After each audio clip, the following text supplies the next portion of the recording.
नमस्कार, मैं हूं शिवेंद्र श्रीवास्तव और आप देख रहे हैं श्रेष्ठ भारत। अपराध और हैवानियत के तो आपने हजारों किस्से सुने होंगे। ऐसे किस्से जिनको सुन करके पूरा का पूरा मन हैरान रह जाए। ऐसे किस्से जिसको सुन करके आपके मन में अपराधी को लेकर के नफरत पैदा हो जाए। लेकिन आज जो किस्सा हम आपको सुनाने वाले हैं, उस किस्से को सुन करके आप हैरान तो होंगे ही, परेशान तो होंगे ही, लेकिन नफरत का ऐसा आपके अंदर ज्वार आएगा कि आपको लगेगा कि अगर आपके हाथ में कानून होता, आपके हाथ में फैसला देना होता, तो जो सख्त से सख्त और जो सबसे ज़्यादा भयंकर सज़ा है वो उस अपराधी को दी जाती। इस कहानी में किरदार जो है वो इतना हैरान करने वाला है, वो इतना जघन्य अपराधी है कि जिसने इंसानियत की सारी हदें पार कर दी, हैवानियत की सारी हदें पार कर दी और हदें ऐसे पार की कि जिसने भी इस घटना के बारे में सुना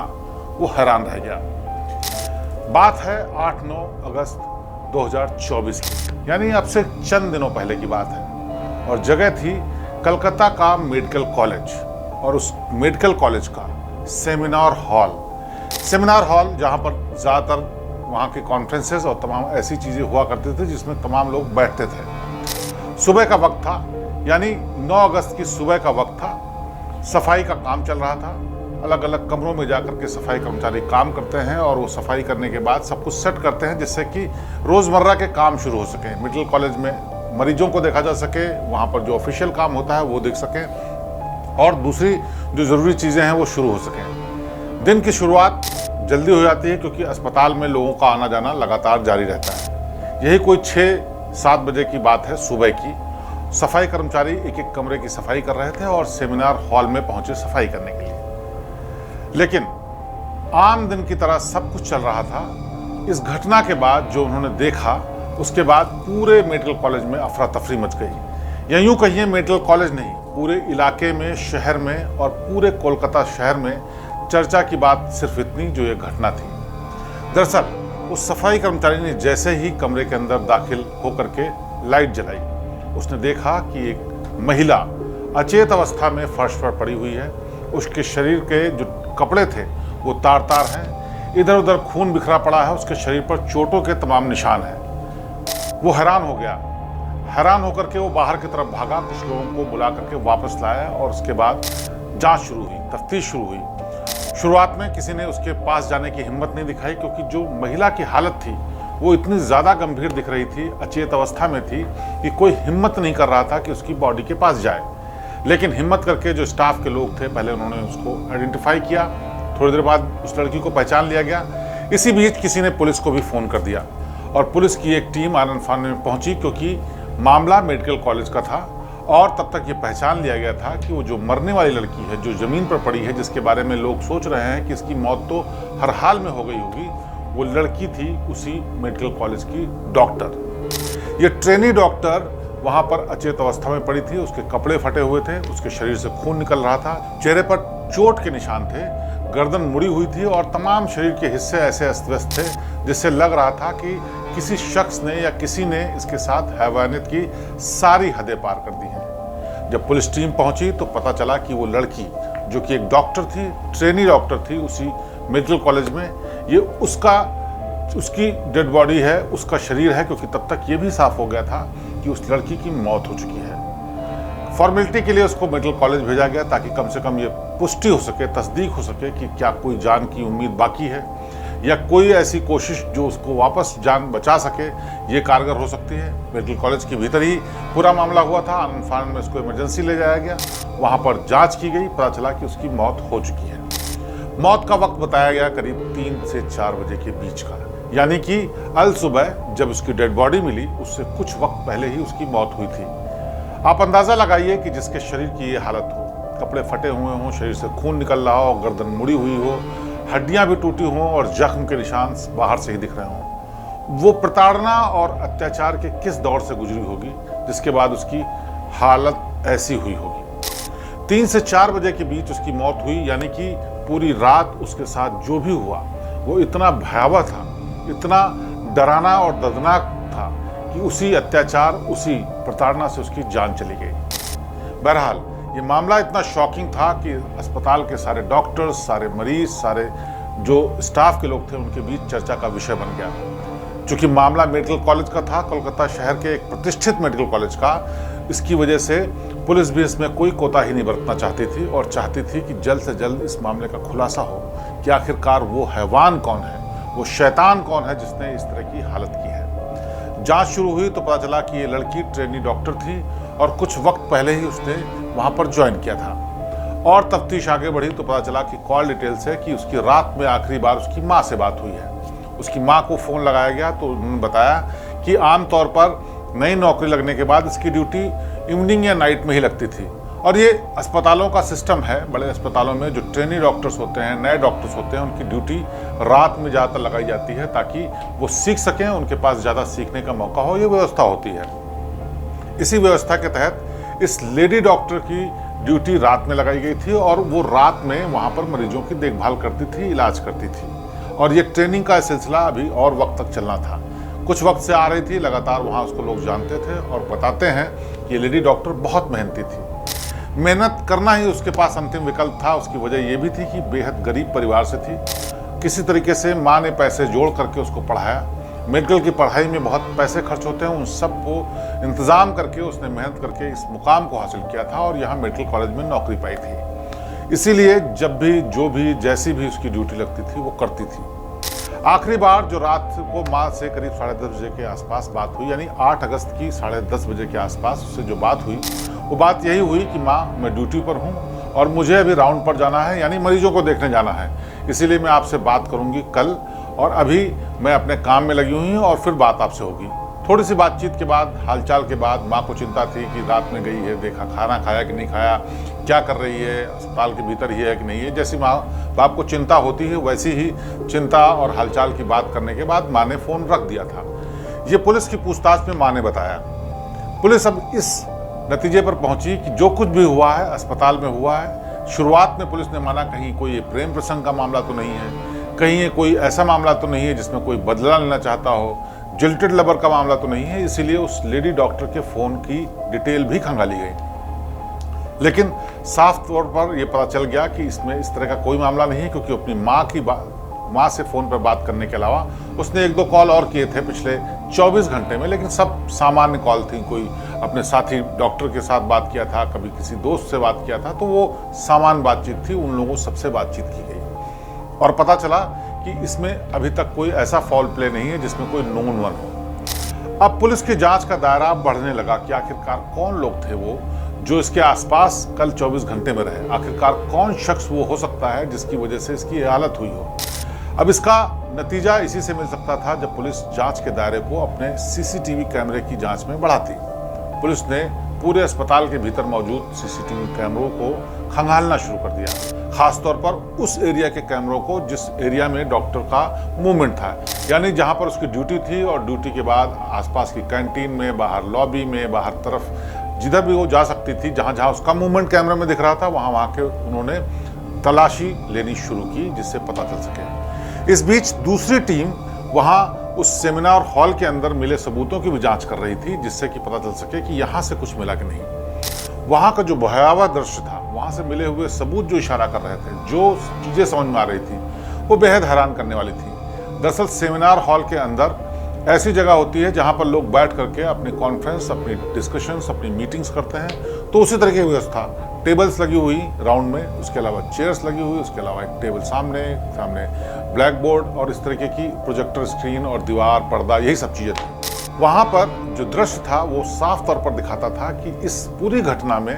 काफ़ी मारपीट, खींचातानी और झगड़ा हुआ है। यानी ऐसा कुछ हुआ है जिसका विरोध ये लड़की कर रही थी और उस विरोध करने के दौरान ही ये हत्या की गई है।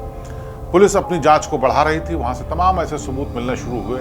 कहीं ब्लड लगा हुआ था, कहीं खींचे जाने के निशान थे, कहीं किसी टेबल के साथ स्क्रैच था, सामने दीवार पर, पर्दे पर भी तमाम ऐसे निशान मिले, जिससे पता चल रहा था कि वहाँ पर जो घटना हुई है उस घटना के पहले काफ़ी मारपीट, झगड़ा या फिर खींचातानी हुई है और लड़की ने संघर्ष करने की पूरी कोशिश की है। अब ये मामला किसी अनजाने शख्स की तरफ भी घूम रहा था। तभी पुलिस को एक ऐसा सबूत मिला जिसने इस पूरे मामले को खोल कर रख दिया। दरअसल वो टीम एक एक चीज़ की जांच कर रही थी, फिंगरप्रिंट्स ले रही थी, वहाँ पर मिले हुए स्टेन्स के निशान ले रही थी, वहाँ पर कोई बाल का, कपड़े का या कोई ब्लड का ऐसा दूसरा सैंपल मिलता जो लड़की का ना होता, वो सारी कुछ इकट्ठा करने की कोशिश कर रही। तभी एक पुलिस वाले को वहीं पर एक ब्लूटूथ डिवाइस मिली, वो कान में लगाने वाला ईयरफोन जो कि मोबाइल में लगाकर लोग बात करते हैं, उसका एक हिस्सा मिला। उस एक हिस्से को मिलने के बाद पुलिस को उम्मीद जगी कि शायद इससे कुछ पता चल सके। अब पुलिस ने जांच शुरू की सीसीटीवी की। सीसीटीवी कैमरे में जब उसने तलाशना शुरू किया तो पता चला कि इसमें तमाम ऐसे लोग कैमरे में दिख रहे हैं जिनको कोई फ़ोन पर बात कर रहा है, कोई ऐसे जा रहा है, कोई ईयरफोन भी लगाए हुए लेकिन दूसरे कलर का है, कोई वैसा वाला ईयरफोन लगाया है जिसमें तार जुड़ा होता है। बहुत सारे सबूत मिले। जांच को जीरो इन करते करते करते करते उनके पास 2-3 ऐसी चीज़ें बची, 2-3 ऐसे शख्स बचे जो शक के दायरे में आ रहे थे। उनमें कॉमन चीज़ें थीं कि वो हाथ में मोबाइल पे बात कर रहे थे, किसी के ईयरफोन भी लगा हुआ था, कोई ऐसा भी था जो सेमिनार हॉल की तरफ मूव कर रहा था, कोई ऐसा भी था जो उस लेडी डॉक्टर को काफ़ी देर से देख रहा था, नोटिस कर रहा था। इन सब लोगों को शक के आधार पर पूछताछ के लिए बुलाने की पुलिस ने सोची। उनमें से कई लोग ऐसे भी थे जिनके मरीज वहाँ अस्पताल में भर्ती थे, इसी वजह से वो रात में वहाँ पर रुके हुए थे और वक्त काटने के लिए बाहर फ़ोन पे बात कर रहे थे या टहल रहे थे। उसी दौरान जो लेडी डॉक्टर है ये भी मूवमेंट कर रही थी तो उसको नोटिस किया या देखा उसकी तरफ, ऐसा महसूस हो रहा था। जब पूछताछ के लिए लाया गया, कुछ से सख्ती से पूछताछ की गई, सबूतों के आधार पर पूछताछ की गई, तो पता चला कि जो 3-4 लोग हैं उनमें से कोई भी ऐसा शख्स नहीं है जो कि कनेक्ट करता हो। ना तो उसका ऐसा मूवमेंट फिर उसके बाद दिखा, वो लोग वार्ड में दिखे, अपने मरीज के पास दिखे, या फिर जो उन्होंने बताया जानकारी दी वो जानकारी सही निकली। यानी कि जो संदिग्ध 4-5 लोग आए थे उनमें से एक भी शख्स ऐसा नहीं मिला जिससे पता चले कि वो शख्स इसमें शामिल हो सकता है। जांच की दिशा बढ़ रही थी, 24 घंटे से ज़्यादा वक्त गुजर चुका था। लोग बहुत नाराज थे, खासकर डॉक्टर्स, साथी डॉक्टर्स उस लेडी के, जो कि इस बात पर हैरानी जता रहे थे कि पुलिस कुछ पता नहीं कर पा रही है। अस्पताल परिसर में अगर लोग सुरक्षित नहीं हैं तो फिर कहाँ सुरक्षित होंगे। इतनी जघन्य वारदात को अंजाम देने के बाद कोई फरार हो गया, उसके बाद भी अभी तक पुलिस कुछ कर नहीं पाई। इस सब की नाराजगी थी। मामला डॉक्टर से जुड़ा हुआ था, हाई प्रोफाइल मामला था, इस वजह से सरकार और तमाम पुलिस के आला अधिकारी लगातार इस बात का दबाव बना रहे थे कि जल्द से जल्द इस मामले का खुलासा किया जाए। पुलिस भी अपनी पूरी कोशिश कर रही थी। सीसीटीवी ही एक ऐसा जरिया थी जिससे पता किया जा सके कि आखिरकार ये कौन शख्स हो सकता है। एक शक और था जिस पर पुलिस ने बहुत गहराई से काम किया कि आमतौर पर मेडिकल कॉलेजेस या अस्पताल के बाहर आसपास ऐसे लोग होते हैं जो हैबिचुअल ब्लड डोनर होते हैं, जो ड्रग एडिक्ट होते हैं, वो भी वहाँ पर बैठते हैं। गरीब भीख मांगने वाले भी होते हैं, वो लोग भी कभी कभी ऐसी जघन्य वारदात को अंजाम देते हैं। लिहाजा ऐसे भी तमाम लोगों को उठाया गया, उनसे पूछताछ की गई, लेकिन कहीं से कुछ नहीं मिल रहा था। बार बार सीसीटीवी फुटेज देखा जा रहा था और उस सीसीटीवी फुटेज में आखिर में एक ऐसा सबूत मिला जिसने इस पूरे मामले को पूरी तरह से ओपन कर दिया। वो सबूत था कि एक शख्स जो कि सीसीटीवी फुटेज में दिख रहा था कि उसके कान में एक ईयरफोन लगा हुआ था, एक में नहीं लगा हुआ था, और वो बेहिसाब अजीबोगरीब तरीके से मूवमेंट कर रहा था। ऐसा लग रहा था किसी नशे में है। उसको जब मॉनिटर करना शुरू किया तो उसकी आखिरी लोकेशन और आखिरी मूवमेंट कैमरे के जरिए उस सेमिनार हॉल की तरफ जाती हुई मिली। पुलिस ने इसके बारे में पता करना शुरू किया तो किसी को शुरुआत में नहीं पता था कि आखिरकार ये शख्स कौन है, लेकिन ईयरफोन और उसके आधार पर धीरे धीरे जब जांच आगे बढ़ी तो पता चला कि इस शख्स का नाम संजय है और पास में ही कहीं रहता है। आमतौर पर ये महीने 2 महीने में इधर उधर आता रहता है। गार्ड्स ने इसको देखा है। सभी गार्ड्स को, जो कि पहले भी काम करते थे और बाद में भी, उन सबको बुला करके उसकी शिनाख्त करवाने की कोशिश हुई तो पता चला कि ये शख्स यहीं पास में ही रहता है। पुलिस की एक टीम उसको लेने के लिए पहुंची तो सबूत का दूसरा सिरा भी मिल गया। जो एक ईयर प्लग जो वहां पर मिला था सेमिनार हॉल के भीतर, उसका एक दूसरा हिस्सा इसी संजय के पास मिला। अचानक से पूरा मामला खुल चुका था, लेकिन पुलिस अब भी हैरान थी कि आखिरकार ऐसा क्या हुआ कि इस शख्स ने एक महिला डॉक्टर की बेरहमी से हत्या कर दी। ऐसी बेरहमी से हत्या की कि देखने वाले भी कांप जाए। इसीलिए पुलिस चाहती थी कि उसके बारे में पता करें। पूछताछ के लिए उसको अस्पताल ले जाया गया, पहले फिर पुलिस स्टेशन ले जाया गया। वहां उससे पूछताछ जब शुरू की गई तो उसने सिरे से हर एक चीज को नकार दिया। उसने कोई भी जानकारी होने से मना किया। उसने बताया ईयर प्लग हमको बाहर मिला था। और इस जानकारी के बाद पुलिस को लगा कि शायद वो किसी गलत शख्स को तो नहीं पकड़ रहा है, क्योंकि चेहरे से वो आदमी अपराधी नहीं था, उसका कोई आपराधिक बैकग्राउंड ऐसा नहीं था जिससे कहा जाए कि ऐसे खतरनाक घटना को वो अंजाम दे सकता है। लेकिन फिर भी जो सिरा मिला था उसी सिरे के सहारे आगे बढ़ना था। पुलिस ने उससे सख्ती से पूछताछ शुरू की तो पता चला कि उसकी 4 शादियां हुई हैं और आखिरी पत्नी की अभी मौत कुछ दिन पहले ही हुई है। 3 पत्नियां और थीं जिनसे शादी करने के बाद उसका तलाक हो गया, वो छोड़ के चली गई। उसकी वजह जब पता चली तो और शक गहरा गया। उन तीनों पत्नियों से जब पूछताछ की गई तो पता चला कि ये एक वहशी दरिंदा टाइप का शख्स है जिसका नाम संजय है। ये शख्स शराब पीने के बाद, नशा करने के बाद इतना बेरहम और इतना वहशी हो जाता है कि बुरी तरह से अपनी पत्नियों को मारता था। आसपास का लोग अगर कोई बचाने आते थे, रोकने आते थे तो उनको भी गाली गलौज करता था। कई बार इसकी मारपीट और लोगों से भी हो चुकी है। इन्हीं हरकतों से तंग आकर के उनकी 3 पत्नियां पहले छोड़ के जा चुकी हैं। उन पत्नियों से बात किया तो उन्होंने इस बात की तस्दीक की कि संजय बहुत ही ब्रूटल, बहुत ही बेरहम और बहुत ही बेपरवाह किस्म का शख्स था।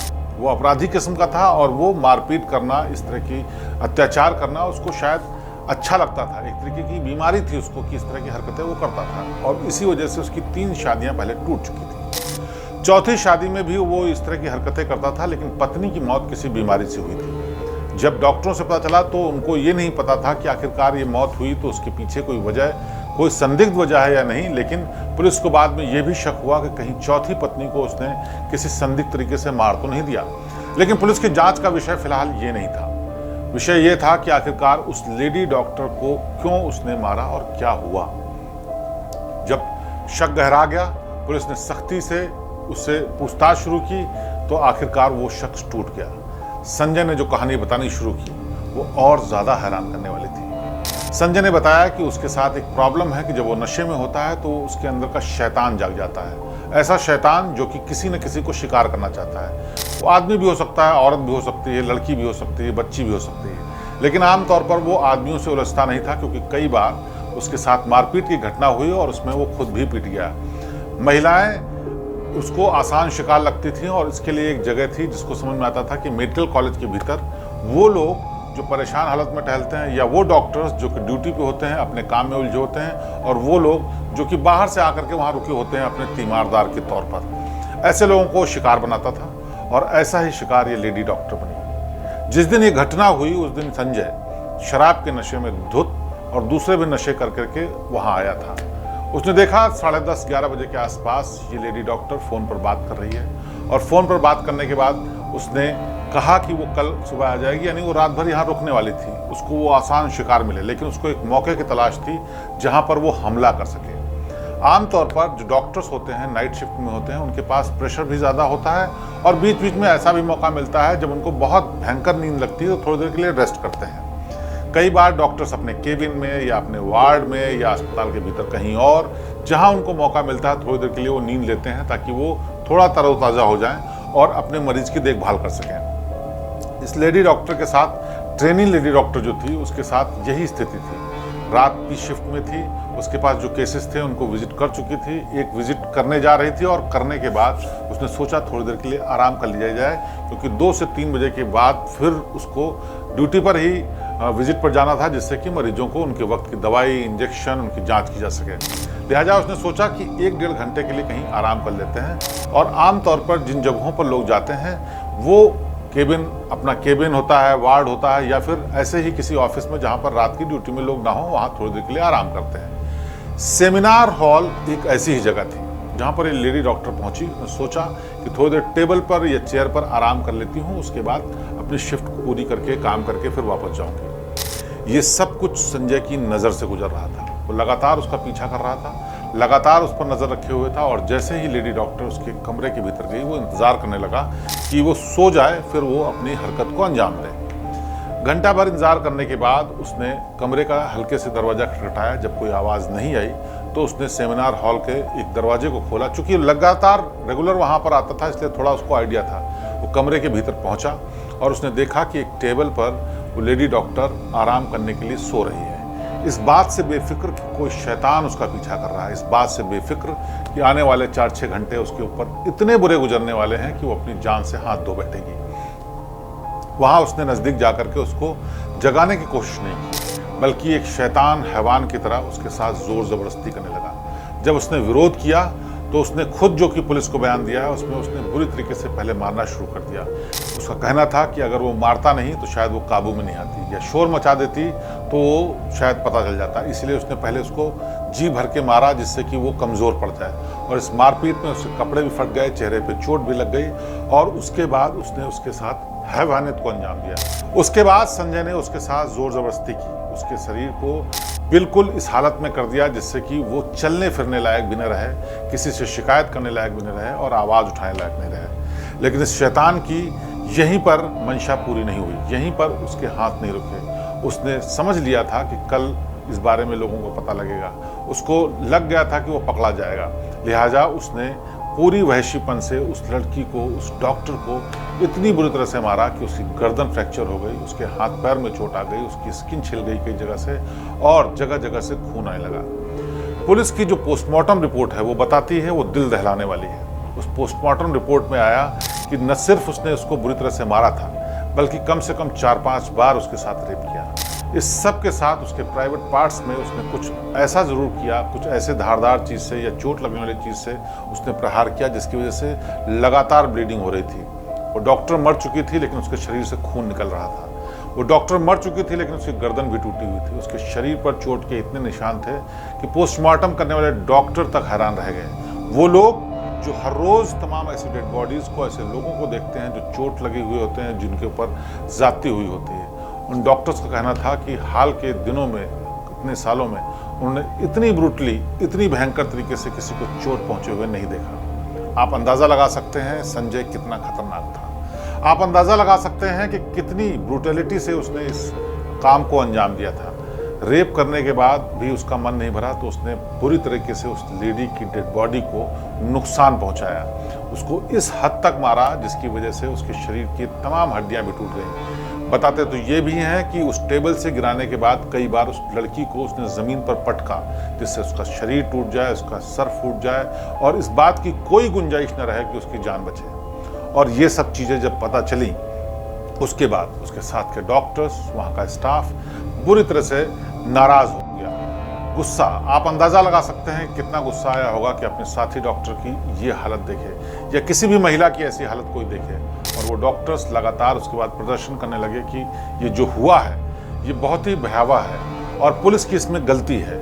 गलती की वजह भी बताते हैं वो, क्योंकि इस शख्स ने 3 बार शादियां की, उन शादियों के बाद पत्नियां उनकी भाग गई थी।